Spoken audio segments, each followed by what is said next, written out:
Selamat sore Bapak, Ibu, dan saudara-saudara yang menyaksikan tayangan ini melalui live stream. Kita bersyukur karena kita sudah memanjatkan beberapa pokok doa kita. Kita bersyukur karena di sore hari ini Tuhan kembali mempertemukan kita walaupun tidak secara langsung atau tidak secara tatap muka. Bapak, Ibu, dan saudara-saudara yang dikasihi oleh Tuhan, kiranya kita terus menikmati setiap firman Tuhan yang disampaikan melalui PA live stream ini. Dan 2 hari yang lalu kita sudah membahas mengenai keharusan Yesus Kristus pergi ke Yerusalem. Dan kemarin kita sudah membahas tentang keharusan Yesus Kristus untuk disalibkan. Dan pada hari ini, sore hari sampai malam nanti kita akan membahas mengenai keharusan Yesus untuk bangkit dari antara orang mati. Dan sebelum kita memulai pembahasan firman Tuhan, mari kita bersatu dalam doa.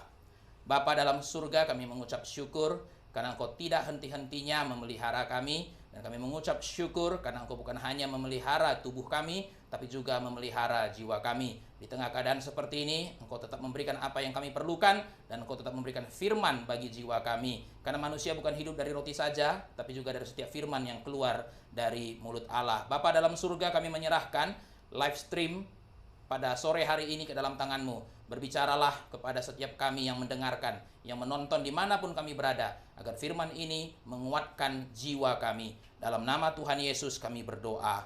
Amin. Kebangkitan Yesus Kristus selalu menjadi perdebatan. Banyak orang bisa menerima fakta Yesus dilahirkan di Bethlehem. Banyak orang bisa menerima fakta Yesus disalibkan di Golgota. Tetapi banyak orang tidak bisa menerima fakta Yesus bangkit dari kematian. Saya ulangi sekali lagi, Bapak, Ibu, dan saudara-saudara yang dikasihi oleh Tuhan, kebangkitan Yesus Kristus selalu menjadi perdebatan. Banyak orang bisa menerima fakta Yesus dilahirkan di Bethlehem. Banyak orang bisa menerima fakta Yesus disalibkan di Golgota. Tetapi banyak orang tidak bisa menerima fakta Yesus bangkit dari kematian. Inilah yang terjadi dalam kehidupan kita sehari-hari. Saat kita berbicara tentang kelahiran Yesus, banyak orang yang menerimanya sebagai sejarah. Saat kita berbicara tentang kematian Yesus, banyak orang yang menerimanya sebagai sejarah. Tetapi saat kita berbicara tentang kebangkitan Yesus, banyak orang yang menganggapnya sebagai mitos atau dongeng. Bapak, Ibu, dan saudara-saudara, Kisah Para Rasul 17 ayat 32 sampai 34 mengilustrasikan reaksi banyak orang terhadap kebangkitan Yesus Kristus. Saudara-saudara dikasihi oleh Tuhan, Kisah Rasul 17 ayat 16 sampai 34 menceritakan tentang khotbah Paulus di Areopagus kepada orang-orang Athena.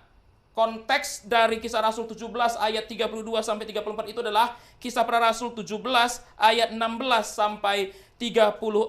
Nah, saudara dikasihi oleh Tuhan, di dalam Kisah Rasul 17 ayat 16 sampai 34 diceritakan Paulus berkhotbah kepada orang-orang Athena di Areopagus. Saudara-saudara yang dikasihi oleh Tuhan, Athena dikenal sebagai pusat kebudayaan Yunani. Di sana terdapat banyak filsuf besar dan di sana juga lahirnya demokrasi. Dan jika kita perhatikan Kisah Rasul 17 ayat 21, jika saudara-saudara sudah membuka Kisah Rasul 17, saya minta saudara-saudara memperhatikan ayat 21-nya. Saudara-saudara dikasihi oleh Tuhan, Kisah Rasul 17 ayat 21 menggambarkan orang-orang Athena tidak mempunyai waktu untuk sesuatu selain untuk mengatakan atau mendengarkan segala sesuatu yang baru.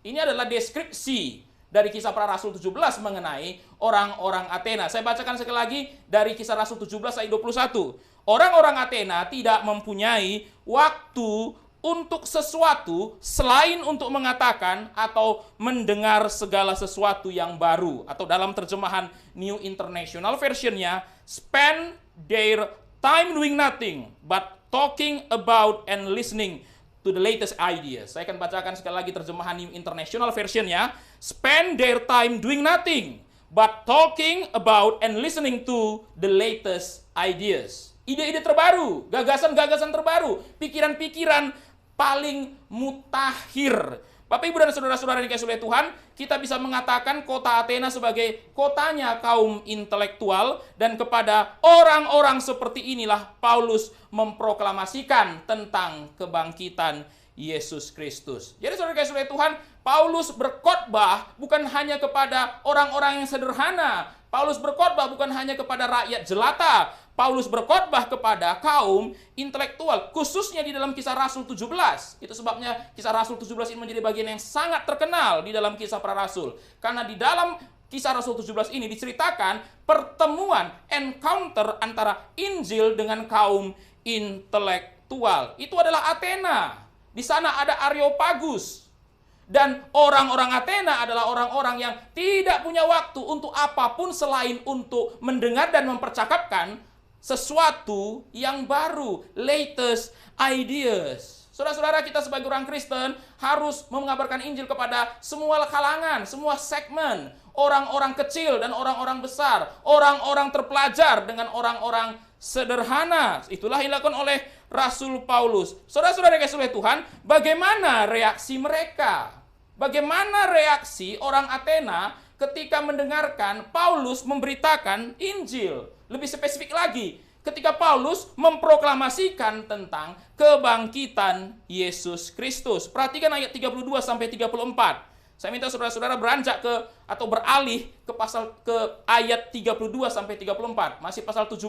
Saya bacakan untuk kita semua. Ketika mereka, maksudnya orang-orang Athena, mendengar tentang kebangkitan orang mati, maka ada yang mengejek, dan yang lain berkata, lain kali saja kami mendengar engkau berbicara tentang hal itu. Lalu Paulus pergi meninggalkan mereka, tetapi beberapa orang laki-laki menggabungkan diri dengan dia dan menjadi percaya. Di antaranya juga Dionysius, anggota majelis Areopagus, dan seorang perempuan bernama Damaris, dan juga orang-orang lain bersama-sama dengan mereka. Saya akan bacakan sekali lagi ayat 32 sampai 34-nya. Ketika mereka mendengar tentang kebangkitan orang mati, saudara-saudara, orang mati yang dimaksud di sini bukan orang mati pada umumnya, tapi Yesus itu sendiri.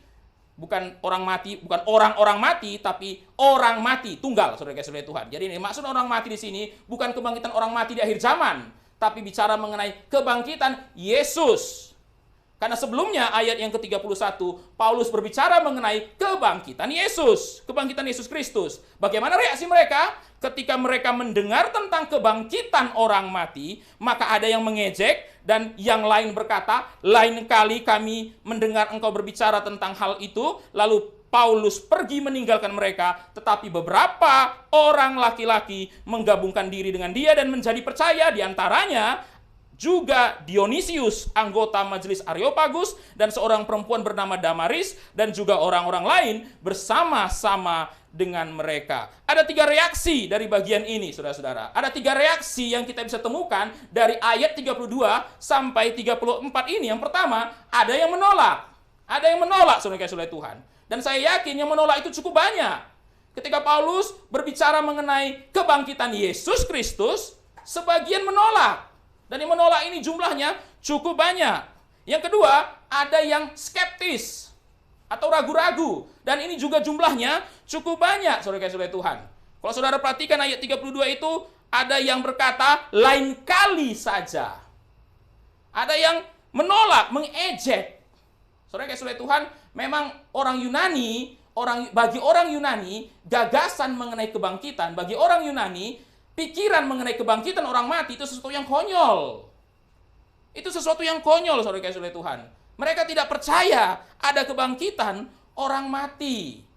Maka ketika mereka mendengar Paulus berbicara mengenai Yesus bangkit dari antara orang mati, bagi mereka itu sesuatu yang konyol.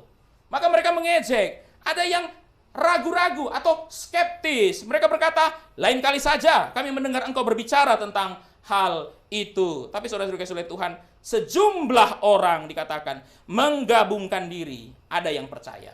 Ada 3 reaksi. Saudara-saudara, ada 3 reaksi terhadap kebangkitan Yesus. Ada yang menolak, ada yang skeptis, dan yang terakhir, ada yang percaya. Sampai sekarang, ketiga reaksi ini masih terjadi saat kita membicarakan tentang kebangkitan Kristus. Saya ulangi sekali lagi. Sampai sekarang, sampai hari ini, ketiga reaksi ini masih terjadi saat kita membicarakan tentang kebangkitan Kristus. Itulah sebabnya tadi di awal saya mengatakan kebangkitan Yesus Kristus selalu menjadi perdebatan, selalu menjadi kontroversi. Saudara-saudara Tuhan, sedikit sekali orang yang berkontroversi saat berbicara mengenai Natal. Sedikit sekali, saudara-saudara Tuhan. Saat kita berbicara mengenai kelahiran Yesus, Sedikit sekali kontroversinya. Tidak sulit bagi orang untuk menerima seseorang itu dilahirkan. Karena ada begitu banyak orang yang lahir setiap hari. Saudara-saudara itu ada begitu banyak tokoh yang dilahirkan. Seseorang tidak mungkin menjadi tokoh kalau dia tidak pernah dilahirkan. Sebelum seseorang menjadi tokoh besar, dia harus lahir dulu. Bagaimana kita bisa mengatakan dia tokoh besar kalau dia tidak pernah dilahirkan? Itulah sebabnya saudara-saudara, sejarah menerima Yesus adalah tokoh besar, a great figure, saudara-saudara Tuhan. Itu sebabnya sejarah dan orang-orang bisa percaya Yesus dilahirkan. Tidak ada kontroversi. Yang kedua, saudara-saudara Tuhan, tidak ada terlalu banyak kontroversi ketika kita bicara mengenai kematian Yesus. Karena tidak ada yang aneh dengan orang meninggal. Orang yang lahir pasti mati, saudara-saudara Tuhan. Maka ketika kita bicara mengenai Yesus mati, tidak terlalu banyak kontroversinya. Saudara-saudara Tuhan, banyak orang, saudara-saudara Tuhan, menerima kematian Yesus sebagai sebuah fakta. Tidak dipertanyakan sama sekali, tidak diperdebatkan sama sekali. Tapi ketika kita bicara mengenai Yesus yang bangkit, maka disitulah muncul perdebatan. Disitulah muncul kontroversi, disitulah muncul penolakan, disitulah muncul keraguan, disitulah muncul ejekan, kesinisan. Tapi saudara-saudara Tuhan, di sana juga muncul orang yang percaya. Sampai sekarang, ketiga reaksi ini masih terjadi saat kita membicarakan tentang kebangkitan Kristus. Ada yang menolak, ada yang skeptis, ragu-ragu, dan yang terakhir ada yang percaya. Saudara-saudara yang dikasihi oleh Tuhan, kiranya kita yang menonton live stream pada sore hari ini tergolong mereka yang percaya pada kebangkitan Yesus Kristus. Dan jika di antara saudara yang menonton live stream ini ada yang meragukan tentang kebangkitan Kristus, saya berdoa kiranya Roh Kudus meyakinkan saudara bahwa Yesus Kristus yang dilahirkan itu, yang mati itu benar-benar bangkit. Bapak, Ibu, dan saudara-saudara, keraguan dan penolakan terhadap kebangkitan Kristus juga terjadi di antara orang Kristen. Juga terjadi di antara orang Kristen. Saudara-saudara Tuhan, ternyata tidak semua orang Kristen, tidak semua orang yang mengaku Kristen percaya bahwa Yesus benar-benar bangkit. Di kalangan orang Kristen pun terdapat keraguan dan penolakan terhadap kebangkitan Kristus. Beberapa teolog dan pendeta menganggap kebangkitan Kristus hanya terjadi dalam pengalaman subjektivitas para murid Yesus, bukan dalam realitas objektif. Saya ulangi sekali lagi. Beberapa teolog dan pendeta mengatakan kebangkitan Kristus hanya terjadi dalam pengalaman subjektif para murid Yesus, bukan dalam realitas objektif. Para teolog dan pendeta ini menggunakan istilah metafora untuk menyebut peristiwa kebangkitan Yesus. Mereka mengatakan, saudara-saudara Tuhan, peristiwa kebangkitan Yesus tidak pernah terjadi secara literal. Itu hanyalah metafora. Mereka menggunakan istilah metafora untuk menyebut tentang peristiwa kebangkitan Yesus. Saudara-saudara, saya coba berikan satu contoh metafora kepada saudara supaya kita bisa mengerti apa yang dimaksud sebagai metafora di dalam apa yang dimaksud dengan metafora di dalam hal ini. Saudara yang dikasihi Tuhan, contoh metafora itu seperti ini. Perusahaan itu sudah gulung tikar. Saudara yang dikasihi Tuhan. Saya ulangi sekali lagi. Perusahaan itu sudah gulung tikar. Saat mendengar kalimat perusahaan itu gulung tikar, kita tidak sedang membayangkan tikar yang sedang digulung. Saudara yang dikasihi Tuhan, waktu mendengar kalimat perusahaan gulung tikar, saudara tidak membayangkan perusahaan yang lagi menggulung tikar. Saudara tidak membayangkan ada tikar literal dan ada menggulung literal. Saudara-saudara yang dikasihi Tuhan, sewaktu mendengarkan kalimat ini, yang kita bayangkan adalah kebangkrutan. Saudara tidak bertanya, mana tikarnya? Saudara tidak bertanya, bagaimana menggulungnya? Saudara tidak bertanya, ngapain perusahaan itu gulung-gulung tikar? Karena biasanya menggulung tikar itu kita lihat ketika orang sudah selesai piknik. Orang lagi piknik, saudara-saudara Tuhan, mereka gelar tikar, lalu setelah 1-2 jam mereka piknik, atau 3 jam mereka piknik, mereka mau pulang, lalu mereka gulung tikar. Lalu saudara mendengarkan kalimat, perusahaan itu gulung tikar. Saudara tidak akan membayangkan ada perusahaan yang lagi piknik, lalu mereka gelar tikar, lalu mereka gulung tikar. Kenapa? Karena istilah gulung tikar itu hanyalah metafora. Istilah gulung tikar itu adalah metafora bagi kebangkrutan. Nggak ada tikarnya, nggak ada gulung-gulungnya. Tapi saudara-saudara Tuhan, gulung tikar adalah metafora yang menunjuk kepada kebangkrutan. Nggak ada gulung-gulungan di situ, tidak ada tikar di situ. Tapi saudara-saudara Tuhan, itu sedang menunjuk kepada kebangkrutan. Saudara-saudara, saat kebangkitan Yesus disebut sebagai metafora, berarti Yesus tidak benar-benar bangkit. Memang di dalam keempat Injil ada cerita mengenai kebangkitan. Setelah Yesus dikubur, maka cerita berikutnya Yesus bangkit. Inilah persamaan dari keempat Injil, saudara-saudara Tuhan. Tidak ada satu Injil pun yang miss cerita ini, saudara-saudara. Setiap Injil menceritakan tentang kematian, setiap Injil menceritakan penguburan, dan saudara-saudara, setiap Injil tidak miss menceritakan mengenai kebangkitan. Dan saudara-saudara dikasihi Tuhan, di dalam surat-surat Paulus ada bagian yang berbicara mengenai kebangkitan Yesus. Memang di dalam perjanjian baru ada cerita mengenai kebangkitan. Memang dalam perjanjian baru ada membicarakan tentang kebangkitan Yesus. Tetapi para teolog dan pendeta-pendeta seperti ini berkata, itu bukan literal. Tidak ada kebangkitannya. Tapi kalau cerita itu dimasukkan, itu cuma metafora.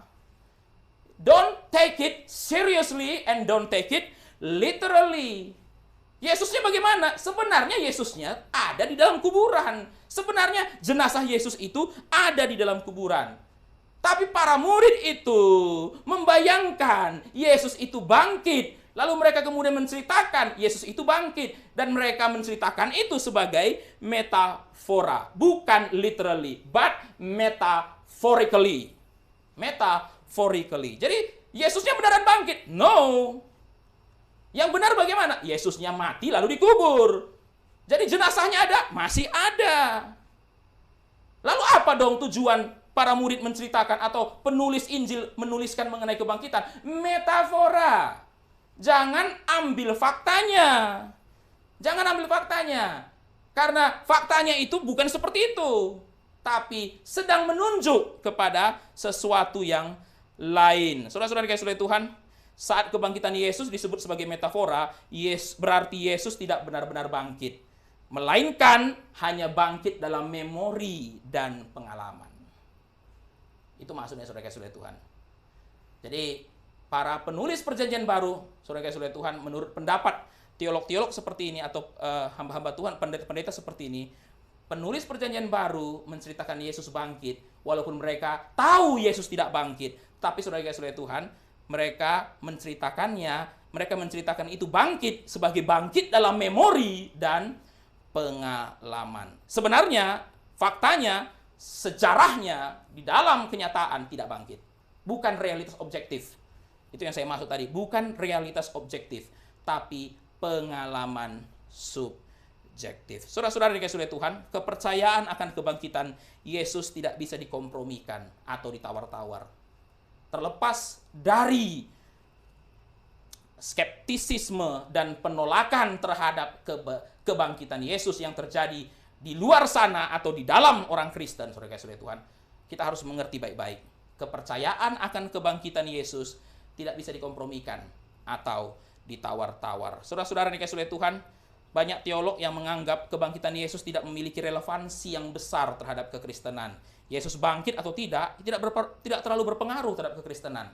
Saya ulangi sekali lagi, saudara-saudara. Sebagian teolog menganggap kebangkitan Yesus tidak memiliki relevansi yang besar terhadap kekristenan.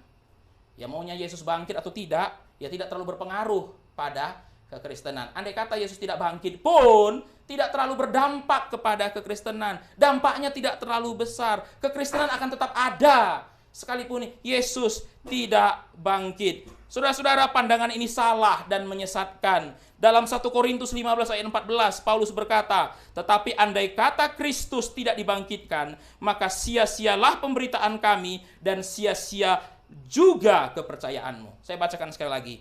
Tetapi andai kata Kristus tidak dibangkitkan, maka sia-sialah pemberitaan kami dan sia-sialah juga kepercayaan kamu. Atau dalam terjemahan New International Version-nya, if Christ has not been raised, our preaching is useless and so is your faith. Saudara-saudara kasih oleh Tuhan, di dalam bahasa Indonesia ada 2 kali kata sia-sia. Yang sia-sia apa saja? Pemberitaannya Paulus. Yang kedua, kepercayaan kita, imannya kita. Saudara kasih oleh Tuhan, pemberitaan Paulus dan iman orang-orang Kristen bergantung kepada kebangkitan Kristus. Jika Kristus tidak dibangkitkan, maka sia-sialah pemberitaan kami dan sia-sialah juga kepercayaan kamu. Saudara-saudara, gereja dimulai dengan adanya pemberitaan Injil dan adanya orang yang percaya kepada berita itu. Kalau tidak ada yang memberitakan, tidak ada orang yang percaya. Bagaimana mereka bisa percaya jika tidak ada yang memberitakan? Supaya gereja berdiri harus ada orang yang memberitakan. Memberitakan apa? Memberitakan Kristus. Kristus yang mana? Yang mati dan bangkit pada hari yang ketiga. Lalu ada orang yang merespon berita itu. Seperti yang sudah kita lihat di dalam ketika membahas surat Filipi. Ada orang yang merespon berita itu. Lydia, orang pertama yang bertobat atau orang pertama yang menjadi orang Kristen di kota Filipi. Atau yang tadi, Dionysius, saudara kasih oleh Tuhan, majelis Areopagus yang percaya kepada pemberitaan Paulus. Saudara kasih oleh Tuhan, gereja dimulai dengan adanya pemberitaan Injil dan adanya orang yang percaya kepada berita itu. Jika Kristus ternyata tidak bangkit, maka sia-sialah semua pemberitaan dan sia-sialah semua kepercayaan. Saudara-saudara kasih oleh Tuhan, kita tidak bisa dengan simple atau dengan gampang mengatakan bahwa kebangkitan Kristus have no relevance terhadap kekristenan. Tidak sesimpel itu, saudara kasih oleh Tuhan. Tidak sesimpel itu. Kebangkitan Yesus menentukan jatuh dan bangunnya kekristenan. Kebangkitan Kristus menentukan jatuh dan bangunnya kekristenan. Saudara kasih oleh Tuhan, kalau Yesus benar-benar bangkit, kekristenan itu sangat penting. Bahkan saudara kasih oleh Tuhan, the most important. Kalau Yesus benar-benar bangkit, maka saudara kasih oleh Tuhan, Injil dan kekristenan itu sesuatu yang sangat penting, sangat relevan. Tapi kalau Yesus tidak benar-benar bangkit, ternyata cerita itu cuma metafora. Saudara kasih oleh Tuhan, kekristenan tidak perlu ada di dalam dunia ini. Kekristenan tidak perlu ada dalam dunia ini. Kalau Kristus yang kita beritakan ternyata tidak benar-benar bangkit. Kalau ternyata kisah kebangkitan itu hanyalah sebuah metafora. Seorang teolog bernama Frank Matera, saudara kasih oleh Tuhan, Frank Matera mengatakan, the resurrection of Jesus is the foundation of Christian faith. It is that without which Christianity is no longer Christianity. If we remove the resurrection from the creed loses its coherence. Saya bacakan sekali lagi. The resurrection of Jesus is the foundation of Christian faith. It is that without which Christianity is no longer Christianity. If we remove the resurrection from the creed, dari pengakuan iman, saudara-saudara Tuhan, maka the creed lose its coherence. Maka pengakuan iman itu akan kehilangan koherensinya. Saudara-saudara Tuhan, saudara bisa melihat betapa vital, betapa pentingnya kebangkitan bagi kekristenan, saudara-saudara Tuhan. Betapa pentingnya kebangkitan Yesus Kristus bagi iman Kristen. Frank Matera mengatakan, tanpa itu kekristenan bukan lagi kekristenan. Tanpa kebangkitan, kekristenan bukan lagi kekristenan. Jika kita membuang kebangkitan dari pengakuan iman, maka pengakuan iman itu akan kehilangan koherensinya. Saudara-saudara yang kasih oleh Tuhan, tema kita sore hari ini adalah Ia harus bangkit. Ini adalah keharusan ketiga. Seperti yang saya sudah jelaskan di pertemuan yang pertama, di hari Selasa, saudara kasih oleh Tuhan. Kata harus itu berbicara mengenai divine imperative and absolute necessity. Kita tidak bisa mengkompromikannya. Kita tidak bisa menawar-nawarnya. Divine imperative and absolute necessity. Kematian Yesus absolute necessity. Tidak boleh tidak. Tapi saudara kasih oleh Tuhan, kebangkitan Kristus pun absolute necessity. Tidak boleh tidak. Saudara-saudara, sebelum kita masuk lebih lanjut lagi, saya harus mengingatkan saudara bahwa kebangkitan Kristus tidak bisa dipisahkan dari kematiannya. Kematian Kristus tidak bisa dipisahkan dari kebangkitannya. Kedua hal ini, saudara kasih oleh Tuhan, kedua hal ini yang menjadi pilar, yang menjadi fondasi dari iman Kristen, yang menjadi fondasi dari Injil. Kematian dan kebangkitan Kristus. Saudara kasih Tuhan, salib yang berdarah itu dan kubur yang kosong itu adalah dua hal yang menjadi fondasi dari iman Kristen. Salib yang the bloody cross and the empty tomb. The bloody cross and the empty tomb itu tidak bisa dipisahkan. Karena keduanya itu yang menjadi fondasi bagi Injil. Saudara-saudara kasih Tuhan, Injil yang tidak bicara mengenai kematian Kristus dan kebangkitan Kristus itu bukan Injil. Injil yang tidak bicara mengenai kematian Kristus dan kebangkitan Kristus itu bukan Injil. Injil yang hanya bicara mengenai mujizat, saudara kasih Tuhan, ia bahkan tidak berbicara mengenai Injil sama sekali. Saudara kasih Tuhan, Injil itu kabar baik. Bukan kabar baik yang sakit bisa sembuh. Bukan kabar baik yang miskin bisa kaya. Saudara kasih Tuhan, Injil adalah kabar baik yang dimurkai bisa diselamatkan.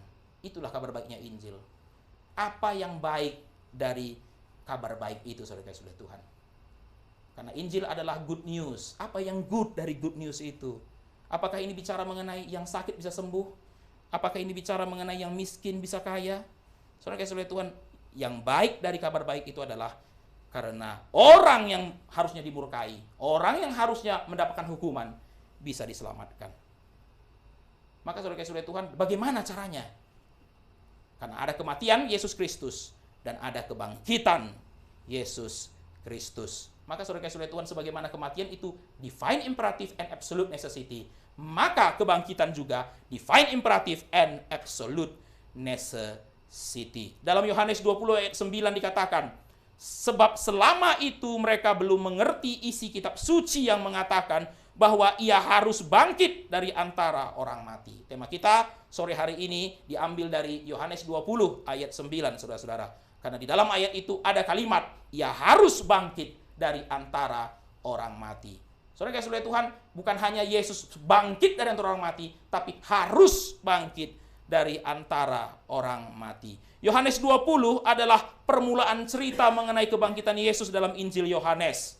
Cerita ini dimulai dengan datangnya Maria Magdalena ke kuburan Yesus. Sebenarnya saudara-saudara kasih Tuhan, dia tidak sendirian. Karena Lukas 24 mencatat dia datang bersama-sama dengan sejumlah perempuan. Seperti Yohana dan Maria, ibu Yakobus. Saudara kasih Tuhan, Yohanes 20 ini adalah permulaan dari cerita kebangkitan di dalam Injil Yohanes. Dan ceritanya ini, saudara kasih Tuhan, dimulai dengan datangnya Maria Magdalena ke kuburan Yesus. Tapi kalau kita bandingkan atau kita kaitkan dengan Lukas 24, maka kita akan menemukan gambaran yang lebih utuh. Bahwa Maria Magdalena itu tidak datang seorang diri. Dia datang bersama dengan sejumlah perempuan. Jadi saksi kebangkitan yang pertama adalah sejumlah perempuan, saudara kasih Tuhan. Saksi kebangkitan yang pertama itu adalah sejumlah perempuan.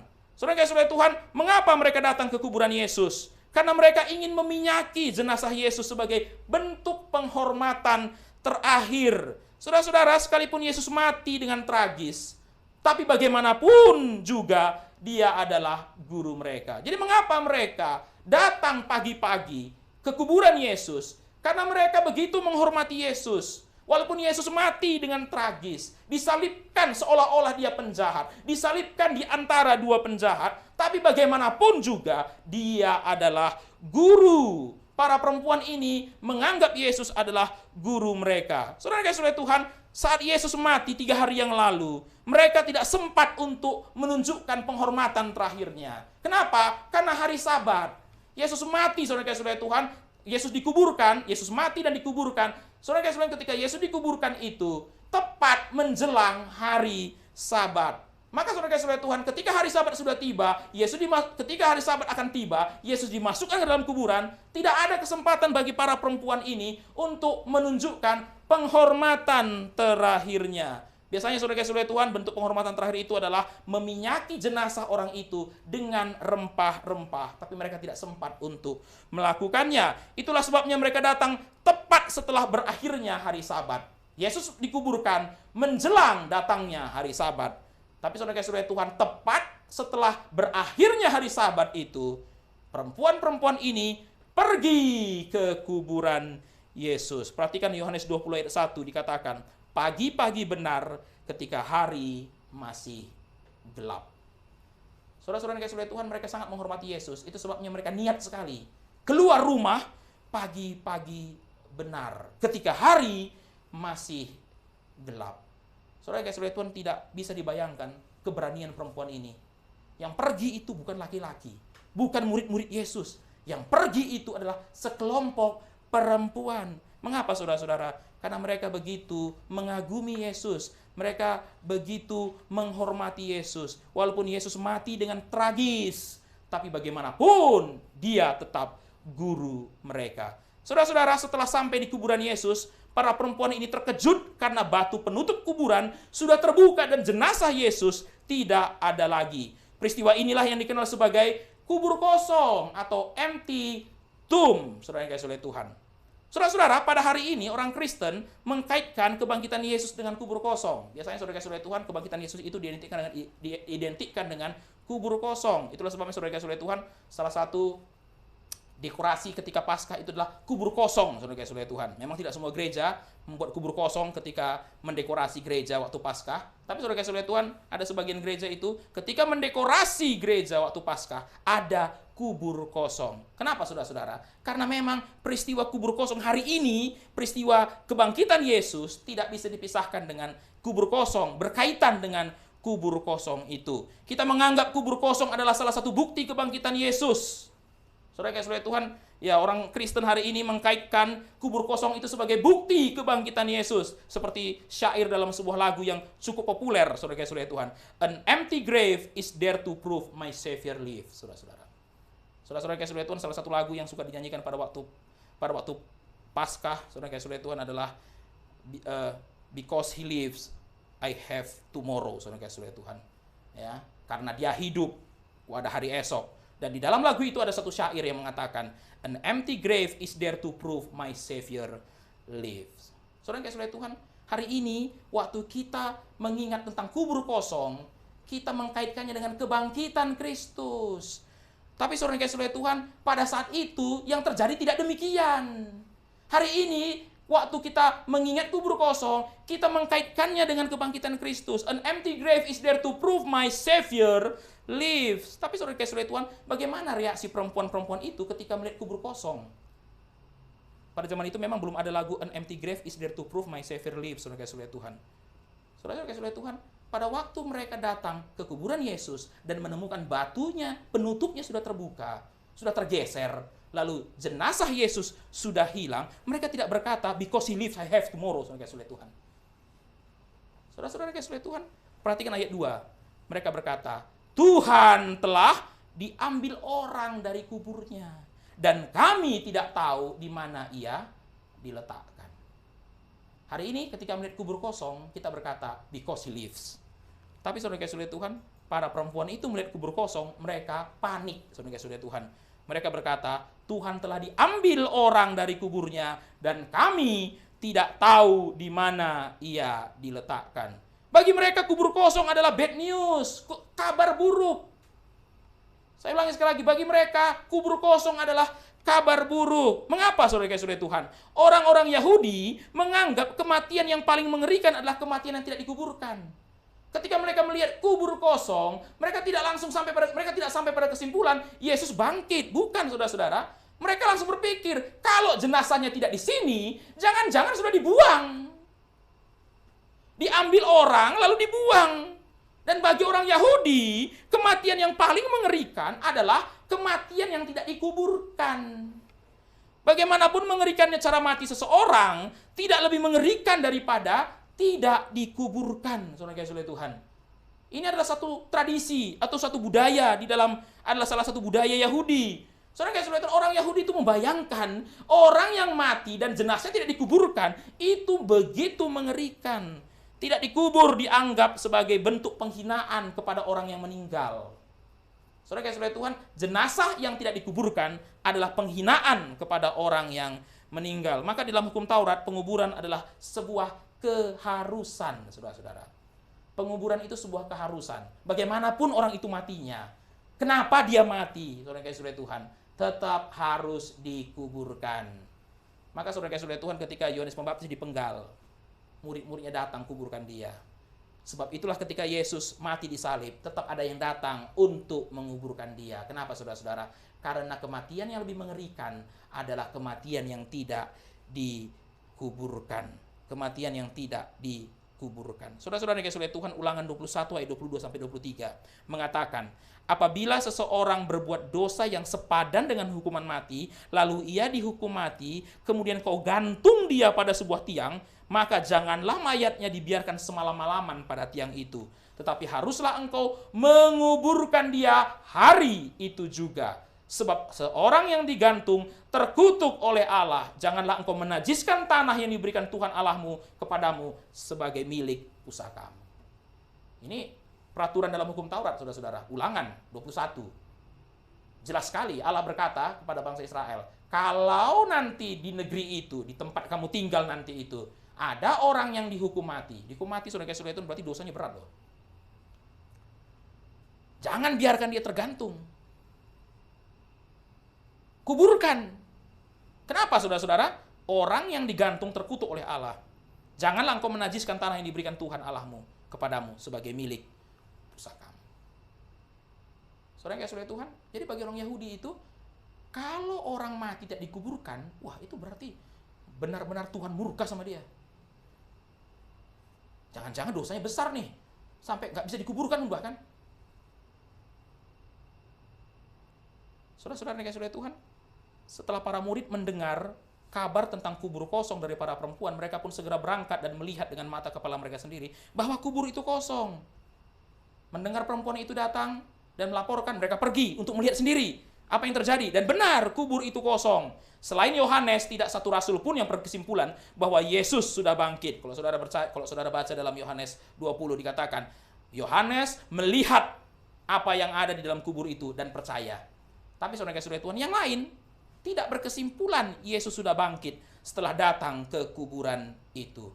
Mereka melihat kubur kosong, saudara-saudara Tuhan, mereka tidak menyimpulkan kalau Yesus sudah bangkit. Saudara-saudara dikasih oleh Tuhan, kubur kosong justru menambah kebingungan dan kesedihan para murid Yesus. Saudara-saudara, kenapa kita hari ini tidak bingung ketika membaca kisah kubur kosong? Karena kita sudah membaca kisah Yesus menampakkan diri dengan murid-muridnya. Tapi kalau saudara menjadi saksi pertama yang melihat kubur kosong dan belum melihat Yesus bangkit, saudara kasih oleh Tuhan, saudara pasti akan bingung juga. Ambil ilustrasi saja, saudara-saudara. Kalau hari ini saudara pergi ke suatu kuburan, lalu kemudian kuburan yang tadinya ada batu nisannya, tiba-tiba saudara-saudara sudah terbongkar dan tidak lagi jenazahnya, saya percaya saudara tidak akan menyimpulkan bahwa yang di dalam itu sudah bangkit, saudara kasih oleh Tuhan. Kuburnya kosong, jenazah yang di dalam sudah nggak ada. Dan saya percaya saudara kasih oleh Tuhan, kita tidak akan menyimpulkan bahwa yang di dalam itu sudah bangkit. Kita akan menyimpulkan ada maling, saudara kasih oleh Tuhan. Ya sama saja dengan para murid ini. Mereka datang ke kuburan, mereka melihat kubur itu kosong. Mereka tidak langsung menyimpulkan bahwa Yesus sudah bangkit. Saudara-saudara, kita menyimpulkan Yesus sudah bangkit hari ini karena kita sudah melihat cerita tentang Yesus menampakkan diri kepada murid-muridnya. Saudara-saudara kasih oleh Tuhan, tapi bagi para murid pada saat itu, kubur kosong justru menambah kebingungan dan kesedihan para murid Yesus. Coba kita bayangkan, saudara kasih oleh Tuhan.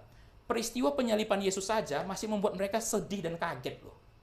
Mereka nggak membayangkan setelah 3,5 tahun bersama dengan Yesus, Yesus akan berakhir seperti itu.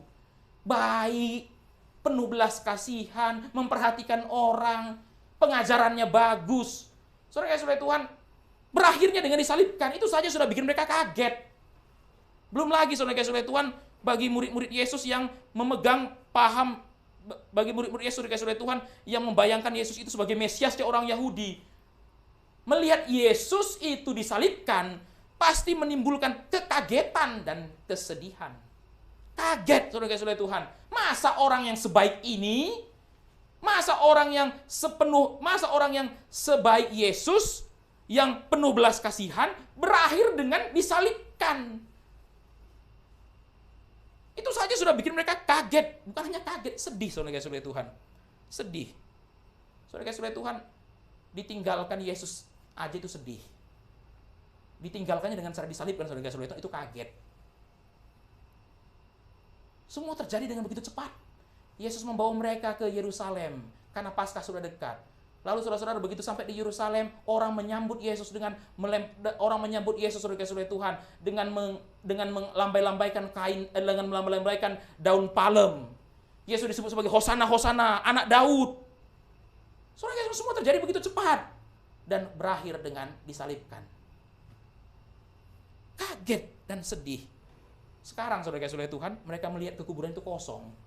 Dan ingat sekali lagi, mereka tidak menyimpulkan itu kebangkitan. Yang mereka bayangkan adalah siapa yang curi jenazah ini. Jangan-jangan sekarang sudah dibuang ke hutan.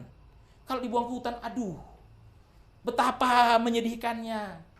Saudara-saudara yang dikasihi Tuhan, pasti mereka bertanya, apakah belum cukup Yesus mati dengan sangat hina, sehingga sekarang pun dikuburkan dengan tidak layak? Sudah dikuburkan baik-baik, dikasih kuburan yang baik, ditutup. Sekarang dicuri. Lalu kemudian jenazahnya entah di mana. Apakah tidak cukup Yesus mati dengan sangat hina, sehingga sekarang pun dikuburkan dengan tidak layak? Mereka juga bisa berpikir, jangan-jangan Yesus memang orang berdosa, sehingga akhir hidupnya begitu tragis.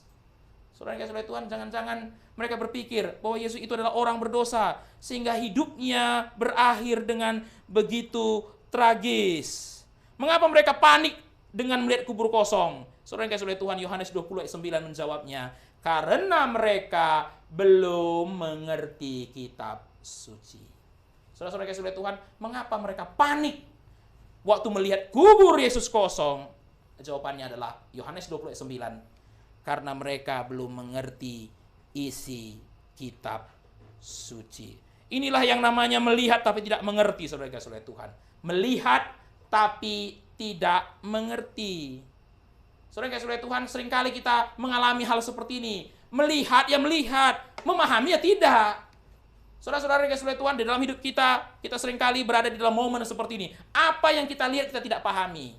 Kita tidak memahami apa yang kita lihat. Saudara-saudara dikasihi Tuhan, kita tidak boleh memahami kitab suci berdasarkan apa yang kita lihat atau alami, tapi kita harus memahami apa yang kita lihat atau kita alami berdasarkan kitab suci. Saya ulangi sekali lagi saudara-saudara, kita tidak boleh memahami kitab suci berdasarkan apa yang kita lihat atau alami, tapi kita harus memahami apa yang kita lihat atau alami berdasarkan kitab suci. Para murid Yesus melihat kubur kosong itu, tapi mereka tidak memahaminya.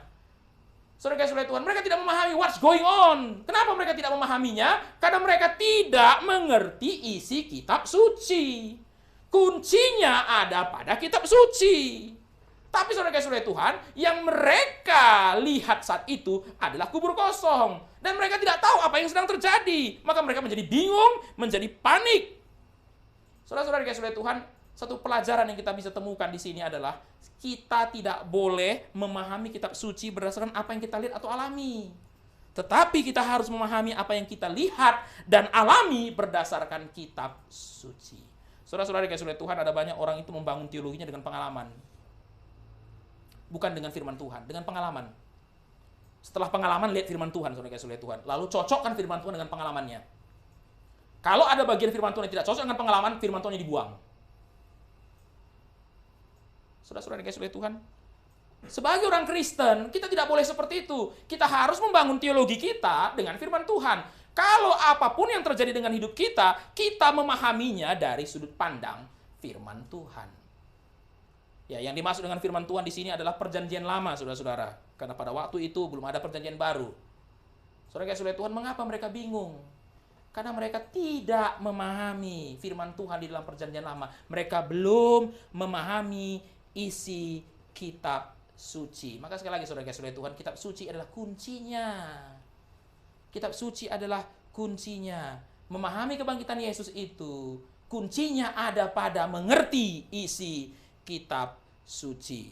Saya akan jelaskan nanti di bagian berikutnya. Saudara-saudara dikasihi Tuhan, Yesus memahami kehidupan dan pelayanannya berdasarkan kitab suci. Saudara-saudara, saya ulangi sekali lagi. Yesus memahami kehidupan dan pelayanannya berdasarkan kitab suci. Itulah sebabnya dia berani mengatakan anak manusia harus menanggung banyak penderitaan dan ditolak oleh tua-tua, imam-imam kepala dan ahli-ahli Taurat, lalu dibunuh dan dibangkitkan pada hari ketiga. Saya ulangi sekali lagi saudara-saudara. Yesus memahami kehidupan dan pelayanannya berdasarkan kitab suci. Dia membaca seluruh kehidupan dan pelayanannya berdasarkan kitab suci. Mengapa Yesus menjalaninya seperti itu? Karena dia tahu itulah yang diinginkan oleh kitab suci. Memang itu yang diinginkan dalam kitab suci. Ini harus terjadi. Saudara-saudara kasih Tuhan, Yesus datang ke Sungai Yordan, lalu dia dibaptis. Saudara kasih Tuhan, lalu dia dibaptis.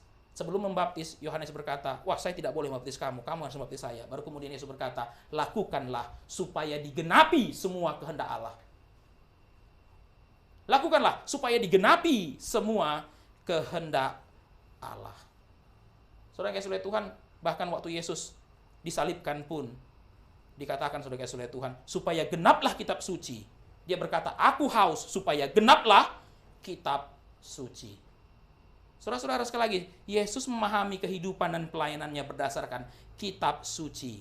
Itulah sebabnya dia berani mengatakan anak manusia harus menanggung banyak penderitaan dan ditolak oleh tua-tua, imam-imam kepala, dan ahli-ahli Taurat, lalu dibunuh dan dibangkitkan pada hari ketiga. Yesus bukan hanya tahu dia akan menderita dan dibunuh, tapi dia juga tahu dia akan dibangkitkan. Saudara kasih oleh Tuhan, Yesus bukan hanya tahu dia akan menderita.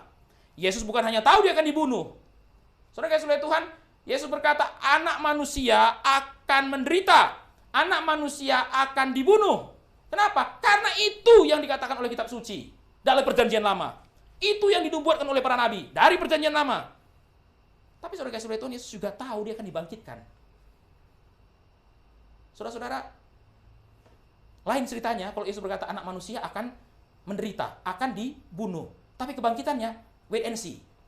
Ya, kita tidak tahu. Saya tidak tahu bagaimana kebangkitannya. Maka dia stop sampai dibunuh saja. Kebangkitan itu wait and see dulu. Enggak. Dia berkata akan menderita, akan dibunuh, tapi terakhir dibangkitkan pada hari ketiga. Dia bukan hanya tahu dia akan dibangkitkan, tapi dia juga tahu akan dibangkitkan pada hari ketiga.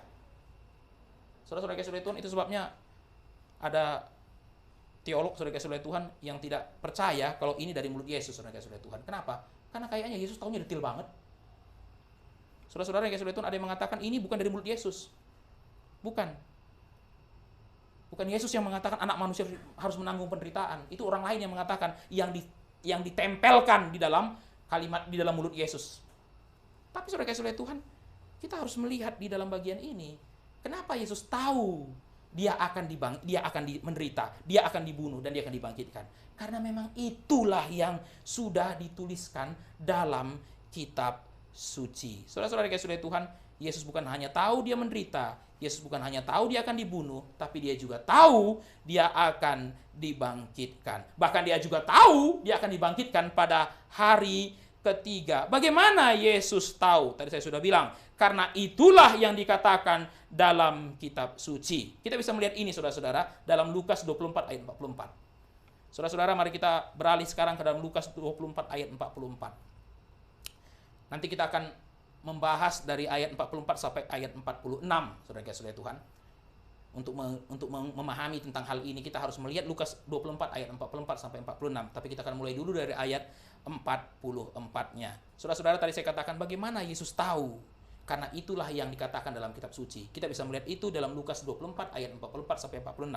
Saya bacakan ayat 44. Inilah perkataanku yang telah kukatakan kepadamu ketika aku masih bersama-sama dengan kamu, yakni bahwa harus digenapi semua yang ada tertulis tentang aku dalam kitab Taurat Musa dan kitab Nabi-Nabi dan kitab Mazmur. Yesus menyebutkan isi kanon perjanjian lama.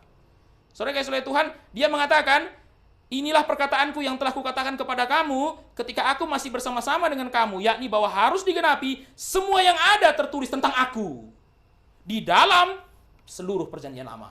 Mulai dari kitab Taurat Musa, kitab Nabi-Nabi, dan kitab Mazmur. Torah, Nevim, dan Ketuvim. Saudara Tuhan. Ini adalah kanonnya perjanjian lama. Dan Yesus berkata, perjanjian lama itu berbicara mengenai aku. Kita tidak ada waktu membahas, saudara Tuhan. Kita tidak ada waktu membahas mengenai perjanjian lama berbicara mengenai Yesus, saudara Tuhan. Tapi saudara Yesus berkata dengan terus terang bahwa seluruh perjanjian lama itu berbicara mengenai aku. Ketika bahwa harus digenapi semua yang ada tertulis tentang aku dalam kitab Taurat, kitab para nabi, dan kitab Mazmur. Kitab Taurat, kitab para nabi, dan kitab Mazmur, saudara-saudara Tuhan. Dan saudara-saudara Tuhan, kita membaca Alkitab tidak ada footnote-nya, saudara-saudara ya. Tidak ada footnote-nya. Yesus mengasumsikan bahwa seluruh perjanjian lama itu bicara mengenai dia dan harus digenapi. Saudara-saudara Tuhan, pertanyaannya, apa yang harus digenapi? Harus digenapi yang ada tertulis tentang aku. Apa yang harus digenapi? Ayat 45 sampai 46, saudara-saudara Tuhan. Lalu ia membuka pikiran mereka sehingga mereka mengerti kitab suci. Saudara-saudara, 45 mengatakan, lalu ia membuka pikiran mereka sehingga mereka mengerti kitab suci. Saudara-saudara Tuhan, kalau Allah tidak membuka pikiran kita, kalau pikiran kita tidak dibuka oleh Roh Kudus, maka kita tidak akan bisa mengerti isi kitab suci. Dan kita tidak akan bisa mengerti bahwa kitab suci itu berbicara mengenai Yesus, pointing to Christ, saudara-saudara. Apa yang harus digenapi? Lalu ia membuka pikiran mereka sehingga mereka mengerti kitab suci. Ayat 46. Katanya kepada mereka, ada tertulis demikian, Mesias harus menderita dan bangkit. Ada bangkitnya juga, saudara-saudara. Bukan cuma menderitanya. Ada bangkitnya juga. Saudara-saudara Tuhan, mengapa Yesus harus menderita? Itu kitab suci. Mengapa harus dibunuh? Itu kitab suci. Dan mengapa harus bangkit? Itu juga isi kitab suci. Dan semua itu harus digenapi. Kalau kematiannya digenapi, kalau penderitaannya digenapi, maka kebangkitannya pun digenapi. Semua yang tertulis tentang aku di dalam perjanjian lama. Demikianlah kata Yesus. Apa saja saudara-saudara? Dia harus menderita, dia harus dibunuh, dan terakhir, dia harus bangkit. Dia harus menderita, dia harus dibunuh, dia harus bangkit. Sejak awal Yesus tahu dia bukan hanya harus menderita dan dia bukan hanya harus mati, tapi dia juga harus bangkit karena puncak dari karya penebusan adalah kebangkitannya. Sejak awal Yesus tahu dia bukan hanya harus menderita, dia bukan hanya harus dibunuh, tapi dia juga harus bangkit karena puncak dari karya penebusannya adalah kebangkitannya. Kebangkitannya. Saudara-saudara Tuhan, kita sudah melihat betapa agungnya kematian Kristus, saudara-saudara Tuhan. Betapa agungnya kematian Kristus. Dan di akhir dari kematiannya Yesus berkata, it is finished. Sudah selesai. Tapi puncak dari karya penebusannya adalah kebangkitannya. Kebangkitannya. Nanti saya akan jelaskan, saudara-saudara Tuhan, apa kaitan kematian dan kebangkitan Kristus. Tidak bisa dipisahkan, saudara-saudara Tuhan. Tidak dipisahkan. Tidak bisa dipisahkan. Saudara-saudara Tuhan, kenapa Yesus harus bangkit? Karena itu kata kitab suci. Dari perjanjian lama sudah dibuatkan Mesias itu harus dibunuh. Sebelumnya dia harus menderita. Tapi saudara-saudara Tuhan, sesudah itu dia harus bangkit. Dia harus bangkit. Saudara-saudara Tuhan, berkali-kali Yesus sudah mengingatkan para muridnya bahwa setelah mati dia akan bangkit. Tapi setelah melihat kubur kosong, tidak ada yang berpikir Yesus bangkit. Mengapa? Sekali lagi, karena mereka belum mengerti kitab suci. Disitulah persoalannya, saudara-saudara Tuhan. Mereka dari lahir, dari kecil, sudah belajar perjanjian lama. Tapi saudara-saudara Tuhan, mereka belum mengerti. Melihat, tapi tidak memahami. Saudara-saudara Tuhan. Melihat, tapi tidak memahami. Saudara-saudara Tuhan, berbeda dengan Yesus yang melihat seluruh hidupnya berdasarkan kitab suci, para murid Yesus melihat kehidupan Yesus berdasarkan kebudayaan orang Yahudi. Yesus melihat hidupnya berdasarkan kitab suci. Tapi para murid melihat Yesus berdasarkan kebudayaan orang Yahudi. Saudara-saudara, saat melihat pelayanan Yesus, mereka membayangkan Yesus itu adalah sosok Mesias politis. Mereka lihat Yesus, ya, tapi mereka membaca Yesus itu seperti kebudayaannya orang Yahudi. Mereka membaca Yesus itu berdasarkan kebudayaan orang Yahudi. Maka waktu mereka melihat Yesus menyembuhkan orang sakit, mereka melihat Yesus membangkitkan orang mati, mereka melihat Yesus melakukan mukjizat, mereka membayangkan seorang pemimpin politis. Kita berkali-kali sudah mendengarkan penjelasan ini, saudara-saudara Tuhan. Karena orang Yahudi itu ditindas oleh pemerintah Romawi. Maka mereka menantikan kedatangan Mesias yang berkuasa. Dan Yesus menunjukkan kuasanya. Lalu mereka bayangkan, pasti ini orang yang bisa melepaskan kita dari belenggu penjajahan Romawi. Waktu melihat Yesus pelayanan Yesus, mereka membayangkan Yesus adalah sosok pemimpin politik. Saat melihat kematian Yesus, mereka membayangkan Yesus adalah sosok pemimpin yang gagal, saudara-saudara.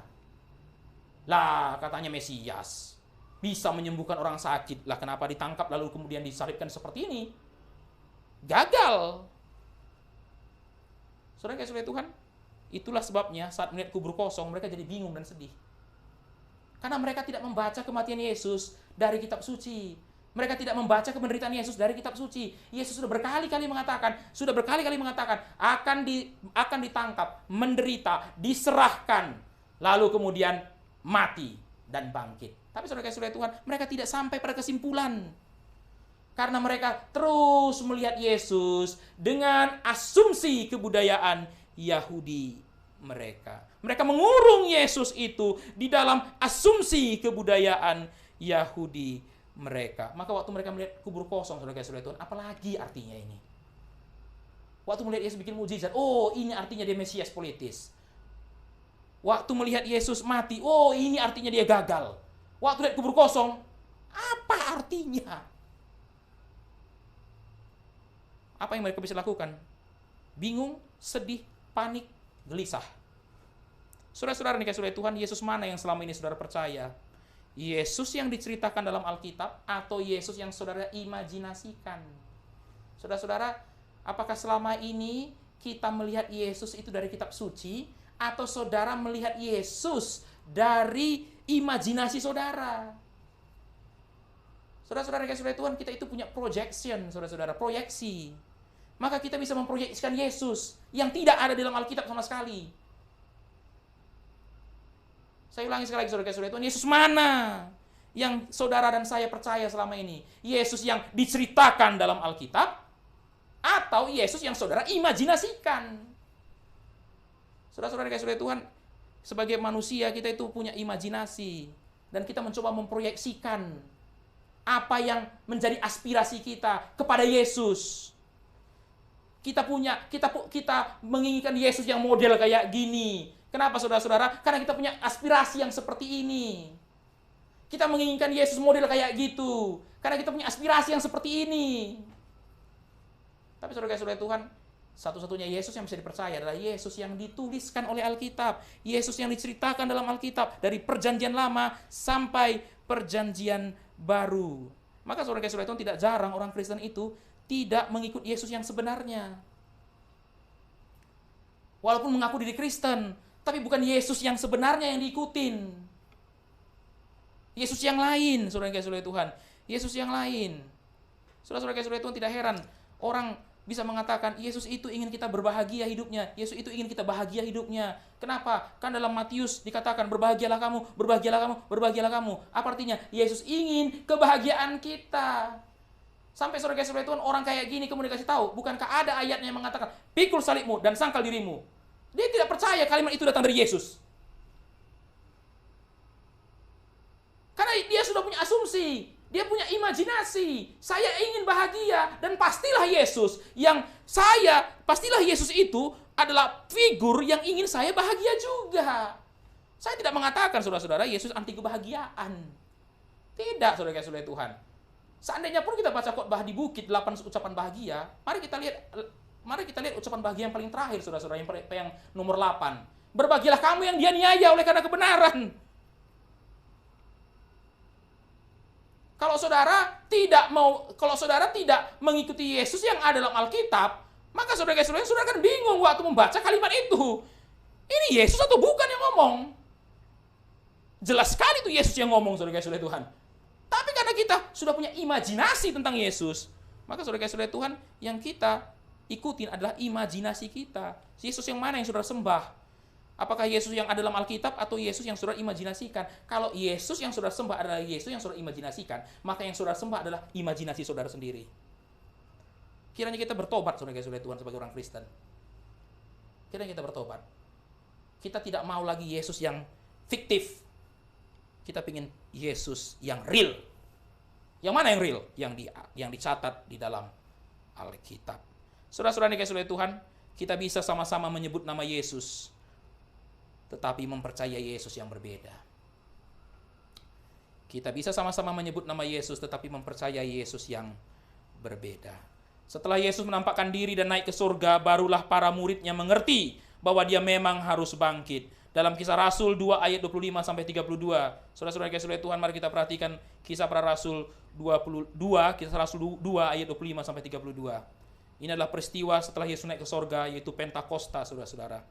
Saudara-saudara, di dalam Kisah Rasul 2 ayat 25 sampai 32, ketika Petrus menjelaskan tentang kebangkitan Yesus, dia merujuk kepada perjanjian lama.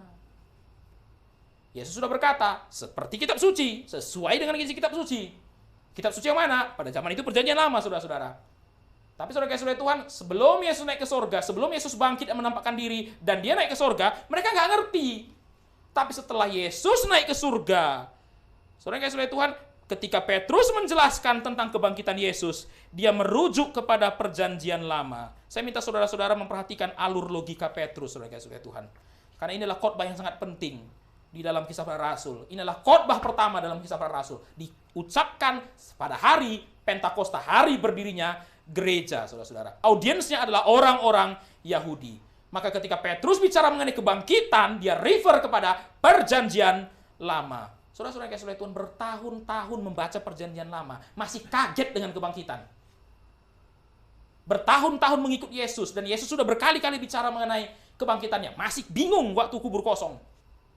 Kenapa? Belum mengerti kitab suci, saudara Tuhan. Belum mengerti. Saudara-saudara, setelah Yesus bangkit, mereka akhirnya mengerti bahwa ini sebenarnya sudah diucapkan dari perjanjian lama. Saudara-saudara, coba kita perhatikan alur logikanya Petrus. Dia mengutip, pertama, saudara Tuhan, saya bagi logikanya Petrus menjadi 3 babak. Yang pertama, saudara Tuhan, dia mengutip dari Mazmur 16 ayat 8 sampai 11, saudara-saudara. Saudara Tuhan, Kisah Rasul 2 ayat 25 sampai 28 adalah kutipan langsung dari Mazmur 16 ayat 8 sampai 11. Saya bacakan untuk kita semua. Aku senantiasa memandang kepada Tuhan, karena Ia berdiri di sebelah kananku, aku tidak goyah.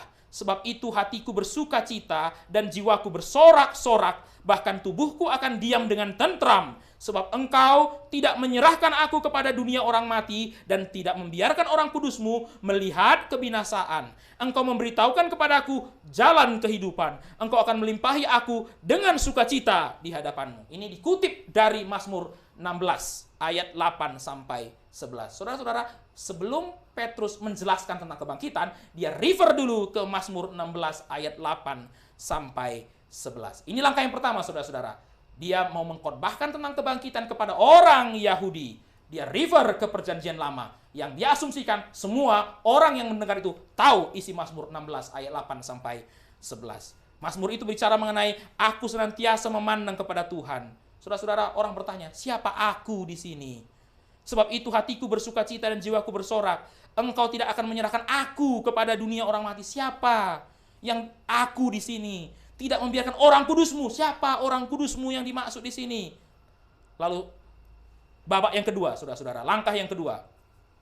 Dia menafsirkan Mazmur itu. Setelah dia mengutip Mazmur itu, dia menafsirkan Mazmur itu. Perhatikan Kisah Rasul 2 ayat 29 sampai 30. Kisah Rasul 2 ayat 29 sampai 30.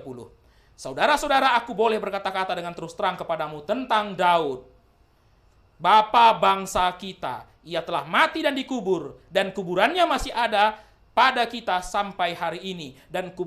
Saya bacakan sekali lagi. Dan kuburannya masih ada pada kita sampai hari ini. Tetapi ia adalah seorang nabi dan ia tahu bahwa Allah telah berjanji kepadanya dengan mengangkat sumpah bahwa ia akan mendudukkan seorang dari keturunan Daud sendiri di atas tahtanya. Saudara-saudara, Petrus mengatakan Mazmur 16 ini bukan bicara mengenai Daud. Kenapa saudara-saudara? Karena Daud mati dan dikubur. Sementara Mazmur ini bicara tidak membiarkan orang kudus-Mu melihat kebinasaan. Kalau Mazmur ini bicara mengenai Daud, lah Daudnya mati dan dikuburkan. Saudara-saudara kasih Tuhan, setelah mengutip Mazmur 16, dia menafsirkan Mazmur 16 itu, dia mengatakan itu bukan Daud, tetapi itu adalah anak Daud. Mendudukkan seorang dari keturunan Daud sendiri di atas tahtanya, ayat 30. Yang ketiga, saudara-saudara Tuhan, babak yang ketiga, dia menyimpulkan Mazmur itu. Saudara-saudara perhatikan ayat 31 sampai 32. Ayat 31-32 Petrus berkata, karena itu ia telah melihat ke depan, Daud maksudnya, dan telah berbicara tentang kebangkitan Mesias. Ketika ia mengatakan bahwa dia tidak ditinggalkan di dalam dunia orang mati, dan bahwa dagingnya tidak mengalami kebinasaan. Saudara-saudara yang dikasihi oleh Tuhan, Petrus menyimpulkan, Mazmur 16 ini sedang berbicara mengenai kebangkitan. Di dalam Mazmur 16, ada firman Tuhan yang berkata bahwa Tuhan tidak akan membiarkan orang kudus melihat kebinasaan. Dan itu bukan Daud. Karena Daud sampai hari ini dikubur. Kubur Daud tidak kosong, saudara kasih lihat Tuhan. Dia bapa bangsa kita, kuburnya tidak kosong. Sampai hari saudara kasih lihat Tuhan, kuburnya tidak kosong. Lah kalau begitu siapa dong yang dimaksud dengan orang kudusmu di sini? Dan disitulah Petrus masuk ke poin yang ketiga. Ia telah melihat ke depan dan telah berbicara tentang kebangkitan Mesias.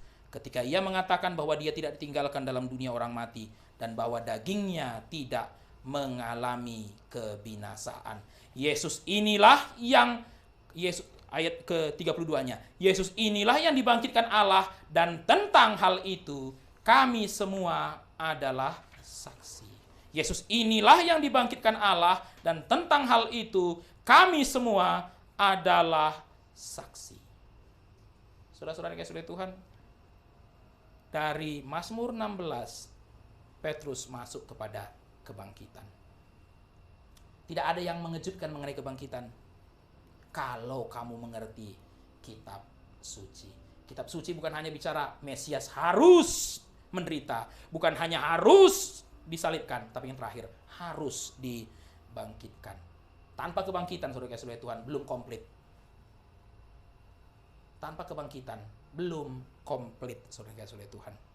Saudara-saudara kasih Tuhan, jelas sekali bahwa Yesus memang harus bangkit. Karena itulah yang dinyatakan oleh kitab suci. Berabad-abad, saudara kasih Tuhan. Bertahun-tahun dan berabad-abad.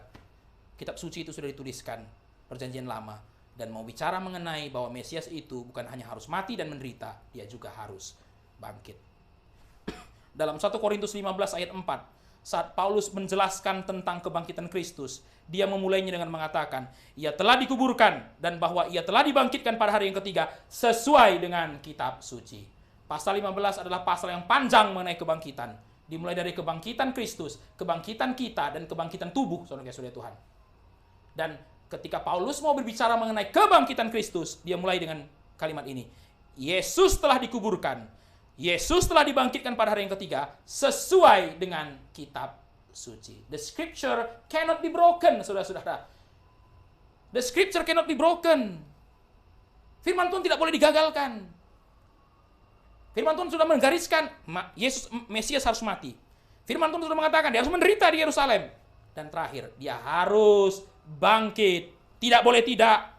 Karena tanpa kebangkitan belum komplit, saudara-saudara kasih oleh Tuhan. Belum komplit, belum finish, belum selesai. Saudara kasih oleh Tuhan, kesulitan banyak orang untuk memahami tentang kebangkitan Yesus disebabkan karena tidak mau menerima kesaksian Alkitab mengenai Yesus. Saudara-saudara kasih oleh Tuhan, dari manapun, saudara kasih oleh Tuhan, dari manapun pandangan yang keberatan tentang kebangkitan, itu disebabkan karena tidak mau menerima kesaksian Alkitab mengenai Yesus. Saudara-saudara, kalau cara pandang kita tidak dibentuk oleh Alkitab, maka kita akan sulit menerima kebangkitan. Maka kita akan sulit untuk menerima kebangkitan. Saudara-saudara yang dikasihi oleh Tuhan, kita akan masuk ke bagian terakhir. Mengapa Yesus harus bangkit? Saudara-saudara, dari tadi kita sudah menggariskan Yesus harus bangkit, Yesus harus bangkit. Maka saudara yang dikasihi oleh Tuhan, pertanyaannya adalah mengapa Yesus harus bangkit?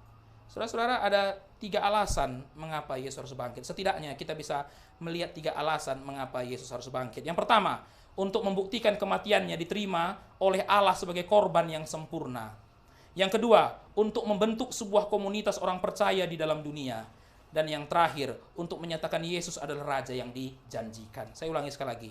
Untuk membuktikan kematiannya diterima oleh Allah sebagai korban yang sempurna. Kedua, untuk membentuk suatu komunitas orang percaya di dalam dunia.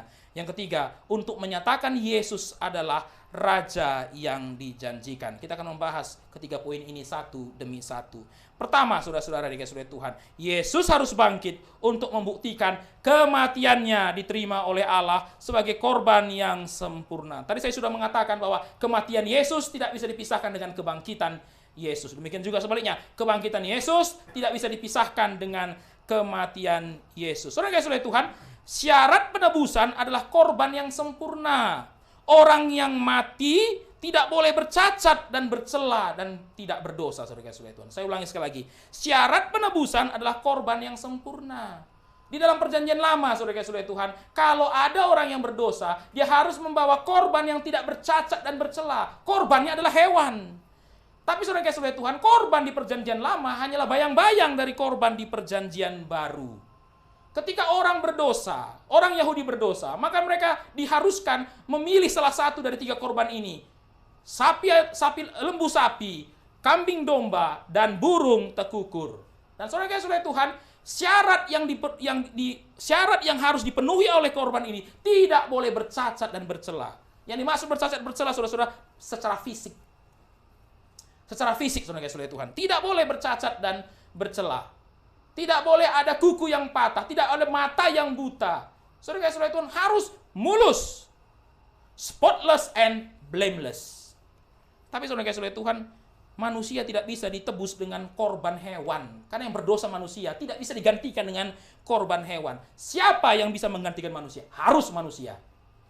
Harus manusia, saudara kasih oleh Tuhan. Dan apa syarat yang harus dipenuhi manusia yang menggantikan manusia? Spotless, blameless, sinless. Sempurna, perfect, saudara-saudara. Spotless, blameless, and sinless. Saudara kasih oleh Tuhan, itulah sebabnya selama berabad-abad tidak satu orang pun bisa menebus manusia.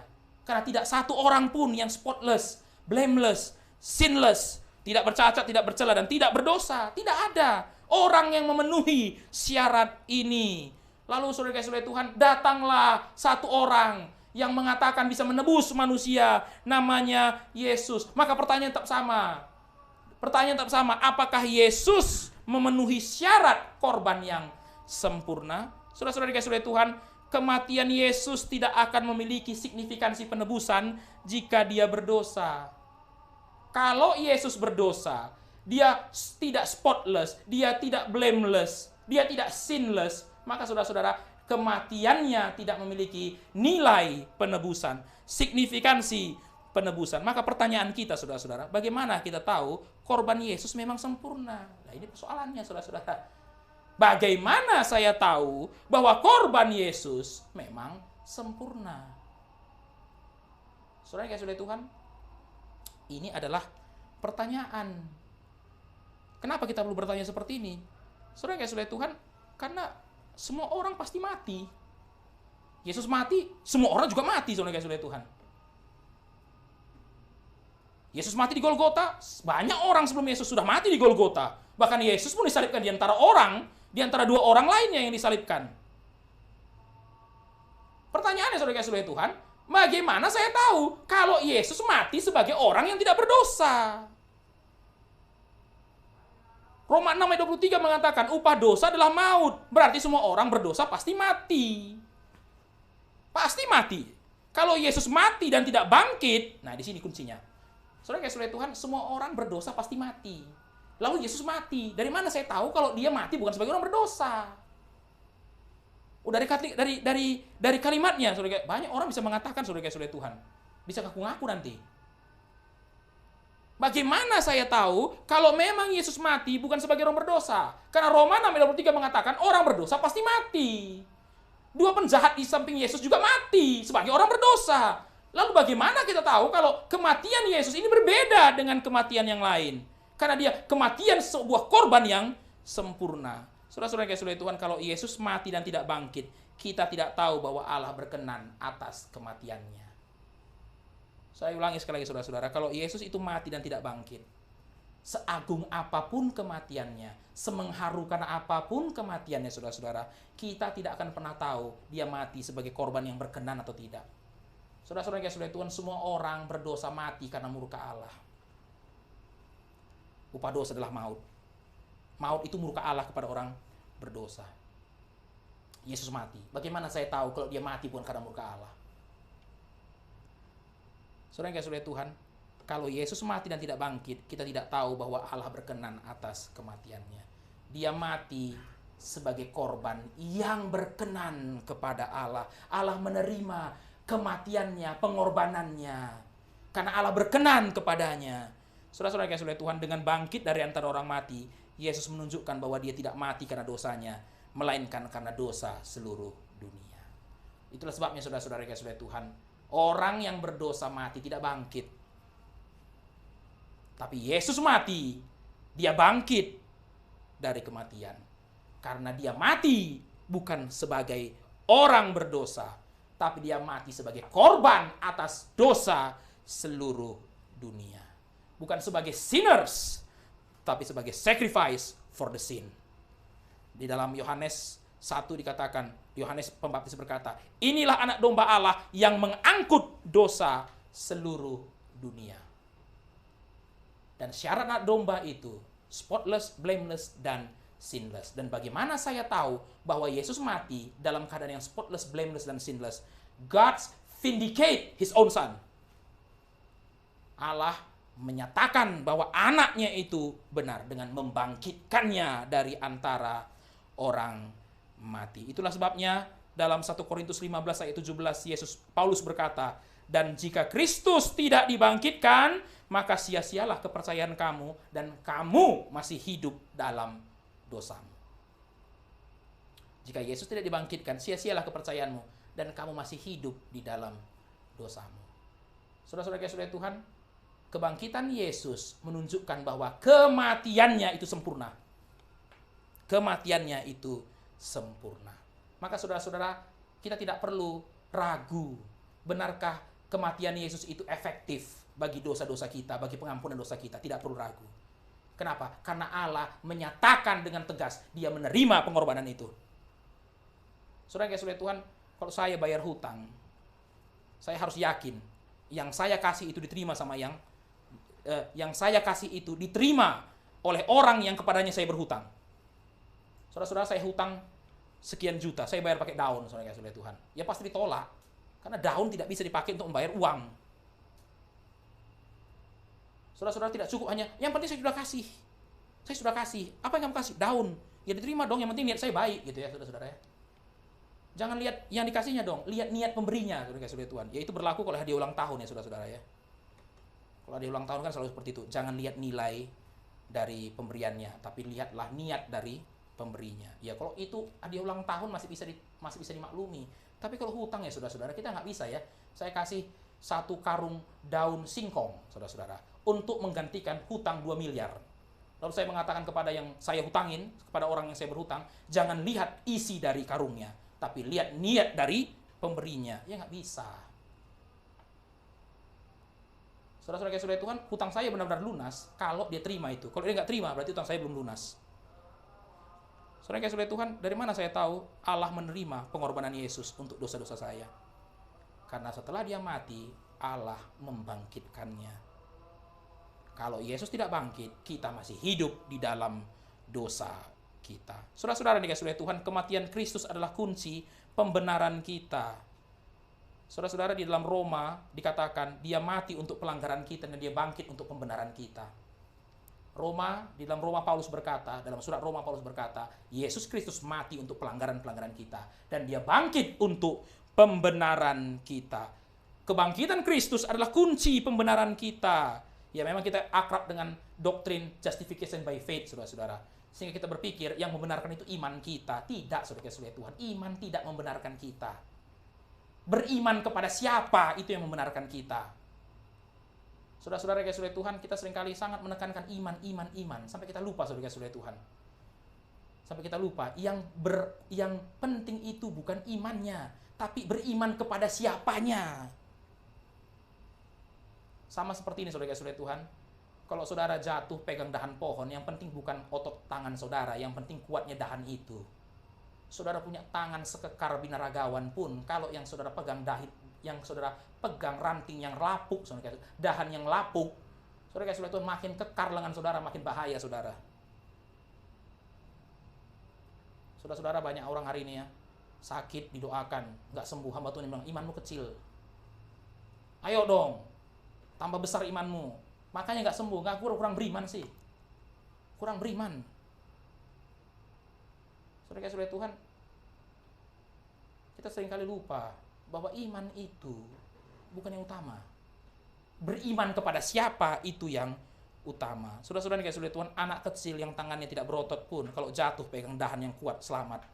Orang dewasa yang tangannya berotot pegang dahan yang lapuk mati, saudara kasih Tuhan. Nah, maka pertanyaan saudara kasih Tuhan, bagaimana saya bisa dibenarkan oleh iman? Saya percaya saya dibenarkan oleh iman. Tapi saudara kasih Tuhan, bagaimana saya bisa dibenarkan oleh iman? Kuncinya ada pada kebangkitan Kristus. Kita dibenarkan karena pada saat kita beriman kepada Kristus, kebenaran Kristus diberikan kepada kita. Itu kunci dari pembenaran. Saya dibenarkan ketika saya beriman, karena saudara kasih Tuhan, pada saat saya beriman, kebenaran Kristus diberikan kepada saya. Imputation of Christ righteousness. Imputasi dari kebenaran Kristus. Saya nggak benar, saudara kasih Tuhan. Saya tidak punya kebenaran. I have no righteousness. I have only unrighteousness. Lalu pada waktu saya beriman, saudara kasih Tuhan, maka kebenaran Kristus, Christ righteousness itu diimputasikan, diberikan kepada saya. Waktu saya beriman. Maka saudara kasih Tuhan, pertanyaannya, bagaimana kita tahu Yesus adalah orang benar? Bagaimana saya tahu Yesus itu benar? Kalau ternyata Yesus itu nggak benar, beriman kepada Yesus nggak ada gunanya. Saudara kasih Tuhan, dari mana saya tahu Yesus adalah orang benar? Karena Allah membangkitkan dia dari antara orang mati. Itu sebabnya kenapa Paulus berkata, yang dibangkitkan, yang mati karena pelanggaran-pelanggaran kita, dan dibangkitkan untuk pembenaran kita. Kalau Yesus tidak bangkit, kita tidak dibenarkan, saudara-saudara. Kita tidak dibenarkan. Tapi karena Yesus bangkit, kita dibenarkan. Karena iman kita, objeknya adalah Kristus yang benar. The righteous Christ. Saudara-saudara yang dikasih oleh Tuhan, yang menonton PA live stream ini, kalau saudara merasa diri saudara adalah orang berdosa, saudara tidak tahu harus membawa dosa ini kemana, bawalah kepada Yesus. Bawalah kepada Yesus. Begitu saudara percaya kepadanya, kebenarannya diberikan kepada saudara. Kebenarannya diberikan kepada saudara. Dan Allah melihat saudara sebagai orang benar. Allah mendeklarasikan saudara sebagai orang benar. Righteous, saudara-saudara yang dikasihi Tuhan. Ya, saudara yang dikasihi Tuhan, dalam Kisah Rasul 2 ayat 24, Petrus berkata, tetapi Allah membangkitkan dia dengan melepaskan dia dari sengsara maut, karena tidak mungkin ia tetap berada dalam kuasa maut itu. Nggak mungkin dia tetap berada dalam kuasa maut itu. Yesus mati bukan sebagai orang berdosa. Itu sebabnya dia tidak mungkin tetap berada dalam kuasa maut itu. Dosa tidak mungkin mengurung Yesus di dalam kematian. Karena Yesus mati bukan sebagai orang berdosa. Itulah sebabnya dia harus bangkit. Dia harus bangkit, saudara-saudara Tuhan. Dosa tidak mungkin menahan Yesus di dalam kematian. Karena Yesus tidak mati sebagai orang berdosa. Itu dikatakan Petrus dalam Kisah Rasul 2 ayat 24. Allah membangkitkan dia walaupun engkau telah menyalibkan dia, tapi Allah membangkitkan dia. Ayat 23 dikatakan, engkau telah menyalibkan dia, tapi Allah membangkitkan dia, karena tidak mungkin ia tetap berada dalam kuasa maut itu. Saudara-saudara yang dikasihi Tuhan, itulah alasan yang pertama mengapa Yesus harus bangkit. Yang kedua, saudara-saudara, yang kedua, untuk membentuk suatu komunitas orang percaya di dalam dunia. Saya ulangi sekali lagi, yang kedua, untuk membentuk suatu komunitas orang percaya di dalam dunia. Selama pelayanannya, Yesus membentuk suatu komunitas baru, new community yang terdiri dari 12 murid. Komunitas ini sangat bervariasi di dalamnya. Saudara kasih Tuhan, di dalam komunitas ini ada orang zelot, Simon dari Zelot, saudara kasih Tuhan. Ada Petrus, saudara kasih Tuhan. Tapi ada orang Lewi, saudara, ada Matius yang pemungut cukai. Saudara kasih Tuhan, pemungut cukai bekerja pada orang Romawi, tapi orang Zelot membenci orang Romawi. Saudara kasih, ada orang terpelajar seperti Yudas, saudara kasih Tuhan. Tapi saudara kasih Tuhan, ada juga orang yang sederhana seperti Petrus, Yohanes dan sebagainya. Saudara kasih Tuhan, di dalam komunitas ini bervariasi. Kan ini adalah gambaran dari gereja mula-mula, saudara kasih Tuhan. Ke-12 murid inilah yang menjadi cikal bakal gereja. Gereja itu terdiri dari berbagai jenis orang. Walaupun saudara kasih Tuhan, gereja mula-mula terdiri dari orang Yahudi, tapi di dalam gereja mula-mula sudah ada indikasi gereja itu akan terdiri dari suatu komunitas yang heterogen. Yesus mengumpulkan 12 orang untuk menjadi new community. New community, saudara kasih Tuhan. Kenapa new community? Untuk menggantikan the old one, saudara-saudara, Israel. Israel. Kenapa 12? Israel baru. Saudara kasih Tuhan, setelah Yesus ditangkap, kita perhatikan apa yang terjadi dengan komunitas ini. Tercerai-berai. Saudara-saudara, selama 3,5 tahun mereka menjadi satu komunitas. Dan Yesus ada di tengah-tengah mereka. Tapi saudara kasih Tuhan, pada waktu Yesus ditangkap, tercerai-berai. The flock is scattered. Tercerai-berai. Saudara kasih Tuhan, ketika Yesus ditangkap, para murid melarikan diri. Petrus menyangkal Yesus. 2 murid ingin pergi ke Emmaus. Jika saudara perhatikan, Thomas tidak bersama-sama mereka saat Yesus menampakkan diri. Ada yang mengatakan, saudara-saudara, kemungkinan sekali ketika Yesus mati, Thomas kemudian move on, saudara-saudara Tuhan. Dia tidak mau terjebak terus di dalam idealisme bersama dengan Yesus. Maka saudara-saudara Tuhan, dia mengatakan pada murid-muridnya, kalau kalian mau ngumpul di sini terus, silahkan, saya pergi. Saudara-saudara Tuhan, Thomas move on dari Yesus. Dia tidak mau lama-lama depresi di situ karena kecewa Yesus mati. Dia pergi. Maka saudara-saudara, waktu Yesus menampakkan diri, Thomas tidak ada di situ. Ini adalah gambaran komunitas yang tercerai-berai, berantakan. Saudara-saudara bisa bayangkan bagaimana nasibnya gereja kalau Yesus tidak bangkit. Cikal bakal gerejanya sudah seperti ini. Sudah berantakan. Saudara-saudara Tuhan, hari ini gereja berdiri. Kita melihat gereja, saudara-saudara Tuhan. Tapi kalau kita melihat bagaimana waktu Yesus ditangkap dan disalibkan, bagaimana gereja yang mula-mula itu, saudara, cikal bakal gereja itu berantakan, scattered. Yesus sudah memprediksikan hal ini dalam perjamuan terakhir. Jika saudara melihat Markus 14 ayat 27, saudara tidak usah buka, saya akan bacakan untuk kita semua. Di dalam perjamuan terakhir, Markus 14 ayat 27, Yesus berkata, kamu semua akan tergoncang imanmu, sebab ada tertulis, aku akan memukul gembala dan domba-domba itu akan tercerai-berai. Yesus tahu, pada waktu gembala dipukul, seluruh domba akan tercerai-berai. Yesus adalah gembala, dan pada waktu dia disalibkan, domba-dombanya tercerai-berai. Itu yang terjadi pada waktu kematian, saudara-saudara. Tetapi setelah bangkit, saudara-saudara Tuhan, perhatikanlah Markus 16 ayat 7. Saudara-saudara, di dalam Markus 16 ayat 7, Yesus berkata, tetapi sekarang pergilah, katakanlah kepada murid-muridnya dan kepada Petrus, ia mendahului kamu ke Galilea, di sana kamu akan melihat dia seperti yang sudah dikatakannya kepada kamu. Ini adalah perkataan dari malaikat. Ketika perempuan itu datang ke dalam kuburan, mereka melihat malaikat. Dan malaikat itu berkata kepada perempuan-perempuan itu, sekarang pergilah, katakanlah kepada murid-muridnya dan kepada Petrus. Saudara Tuhan, murid-muridnya sudah tercerai-berai. Petrus sudah merasa bersalah karena menyangkal Yesus. Yang lain sudah pergi, ada yang mau pergi ke Emmaus, saudara Tuhan. Saudara Tuhan, sekarang pergilah, katakanlah kepada murid-muridnya, kepada Petrus, ia mendahului kamu ke Galilea. Saudara Tuhan, Yesus bangkitnya di Yerusalem. Kuburannya di Yerusalem, saudara Tuhan. Tapi dia berkata pada murid-muridnya, dia mendahului kamu ke Galilea, di sana kamu akan melihat dia. Artinya apa? Yesus menyuruh mereka kumpul lagi di Galilea. Kenapa Galilea, saudara-saudara? Karena semuanya dimulai dari sana.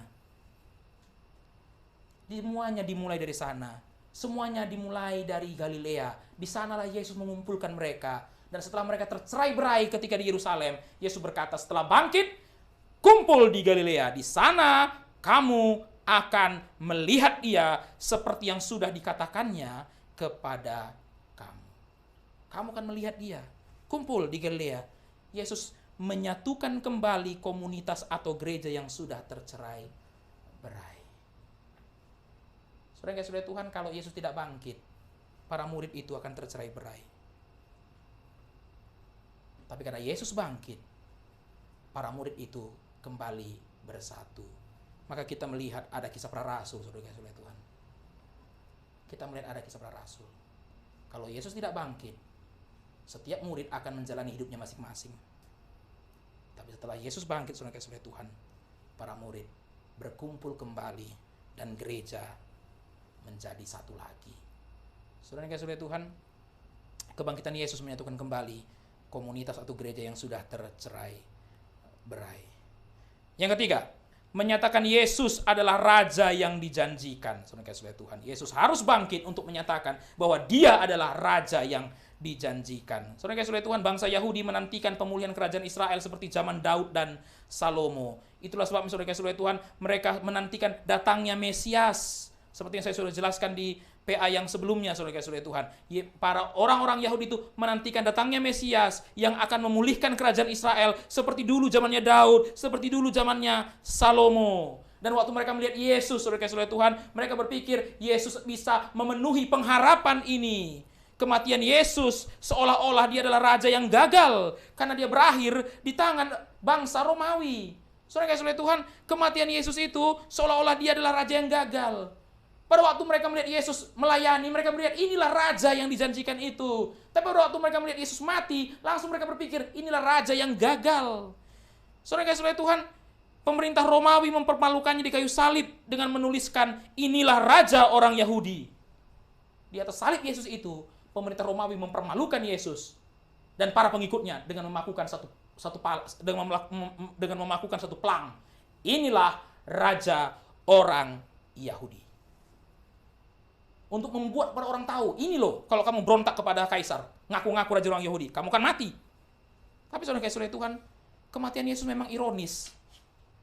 Saudara-saudara, kenapa ironis? Bukan hanya karena dia mati di tangan bangsa Romawi, saudara-saudara. Mati di tangan bangsa Romawi itu satu hal. Tapi saudara-saudara Tuhan, dia mati karena ditolak oleh rakyatnya. Orang Yahudi tolak Yesus dan serahkan dia kepada pemerintah Romawi. Dan pemerintah Romawi salibkan dia. Ironis. Seorang Mesias yang harusnya disambut oleh orang Yahudi malah ditolak orang Yahudi. Yang harusnya berperang melawan bangsa Romawi malah dibunuh oleh bangsa Romawi. Ironis. Dan mengapa dia sampai dibunuh oleh bangsa Romawi? Karena diserahkan oleh bangsa Yahudi. Ironis, saudara-saudara Tuhan. Benar-benar gagal. Apakah raja itu seperti ini? Saudara-saudara Tuhan, seolah-olah Yesus kalah. Hari Jumat Agung itu seolah-olah Yesus kalah. Dia ditolak oleh bangsa Yahudi.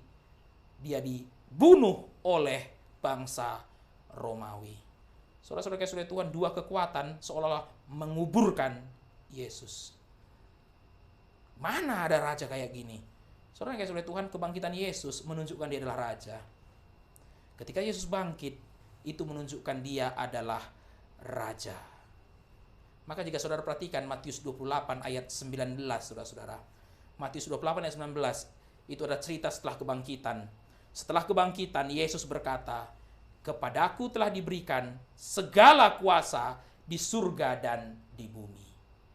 Matius 28 itu identik dengan amanat agung, saudara-saudara Tuhan. Tapi landasan dari amanat agung adalah karena Yesus sudah memegang otoritas segala kuasa di surga dan di bumi. Dia bangkit. Walaupun awalnya 3 hari yang lalu, saudara-saudara Tuhan. Walaupun awalnya sebelum dia naik ke surga, walaupun awalnya waktu hari Jumat itu, saudara-saudara Tuhan, dia ditangkap, dia dianiaya, dia disiksa, dia diadili, lalu kemudian dia disalibkan, dia mati dan dikuburkan. Dengan begitu tragisnya. Tapi saudara-saudara Tuhan, Matius 28 ketika dia akan naik, dia berkata kepada murid-muridnya, "Sekarang kepadaku telah diberikan segala kuasa atas sorga dan atas bumi." Di sorga dan di bumi. Yesus adalah seorang raja, dan kerajaannya bukan hanya bicara masalah Israel. Kerajaannya bicara masalah seluruh dunia. Yesus bukan hanya mendapatkan kuasa atas Israel, tapi juga atas seluruh dunia. Di sorga dan di bumi ada padaku. Saudara yang kasih oleh Tuhan, itulah sebabnya kenapa Yesus kemudian mengatakan, pergilah, jadikanlah segala bangsa muridku. Kenapa? Karena Yesus sudah bangkit. Karena Yesus sudah bangkit. Saudara-saudara yang kasih oleh Tuhan, otoritas amanat agung itu terletak pada kebangkitan Yesus. Mengapa amanat agung itu harus ditaati? Karena yang ngomong adalah yang sudah mati dan bangkit. Karena yang mengucapkan adalah yang sudah mati dan bangkit. Kiranya firman Tuhan pada sore hari ini memberikan kepada saudara kekuatan dan menjadikan jiwa saudara segar. Saudara-saudara yang kasih oleh Tuhan, jika mendapatkan berkat melalui PA pada hari ini, saudara-saudara diberikan kesempatan untuk memberikan persembahan kepada Gary Kebun Jeruk ataupun Gary Semarang dengan nomor rekening yang ada di layar. Saudara boleh perhatikan. Jika saudara-saudara ingin memberikan kepada Gary Kebun Jeruk, saudara lihat nomor rekening Gary Kebun Jeruk. Atau jika saudara-saudara ingin memberikan kepada Gary Semarang, saudara melihat nomor rekening Gary Semarang yang ada di layar saudara. Yang kedua, saudara yang kasih oleh Tuhan, sekalipun seri Keharusan Kristus 3 hari ini sudah berakhir, tetapi minggu depan kita ada seri yang baru dengan model yang sama, tetap persekutuan doa dan PA. Walaupun kita tidak bisa bertemu secara langsung tatap muka, tapi kita bisa tetap berdoa bersama dan kita tetap bisa mempelajari firman Tuhan bersama.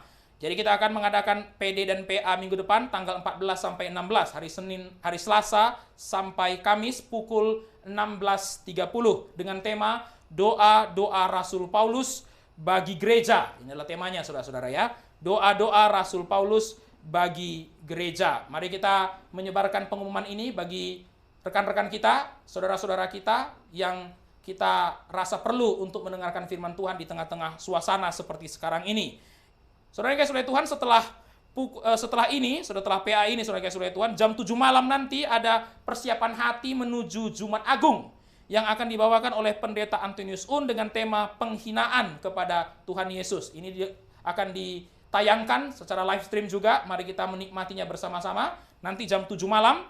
Jadi saudara masih punya jeda sekitar setengah jam. Nanti saudara boleh mengikuti lagi persiapan hati menuju Jumat Agung pukul 7 malam. Dan jam 8 malamnya ada juga persiapan hati menuju Jumat Agung yang akan dibawakan oleh Pendeta Michael Densmore dengan tema The Cup of Suffering. Jadi ada jam 7 malam dan juga ada jam 8 malam. Firman Tuhan yang tidak terlalu panjang untuk mempersiapkan kita mengikuti Jumat Agung. Dan besok, saudara-saudara, ada Jumat Agung. Seperti yang kita tahu, Jumat Agung adalah hari yang sangat-sangat sakral bagi orang Kristen. Sekalipun saat ini kita tidak bisa mengadakan Jumat Agung di dalam gereja, tapi kita tetap mengakui ini adalah hari yang sakral. Mari kita mempersiapkan hati kita mengikuti Jumat Agung besok. Kalau saudara menonton secara live stream, biarlah saudara-saudara juga mengikutinya dengan hikmat, mengikutinya dengan hormat, karena kita sedang mengingat bagaimana Kristus sudah mengorbankan dirinya bagi kita. Saudara yang kasih oleh Tuhan, itu saja pengumuman yang ingin saya sampaikan pada sore hari ini. Kita akan ketemu lagi minggu depan dan mari kita bersatu dalam doa. Bapa dalam surga, kami bersyukur untuk firman Tuhan yang sudah kami renungkan dan yang sudah kami pelajari pada sore sampai malam ini. Kiranya apa yang sudah kami dengarkan, Tuhan yang terus bekerja di dalam hati kami. Roh Kudus memeteraikan apa yang sudah kami pelajari, agar apa yang kami dengarkan itu tidak berlalu dengan sia-sia. Kami menyerahkan seluruh kehidupan kami ke dalam tangan-Mu. Dalam nama Tuhan Yesus kami berdoa. Amin.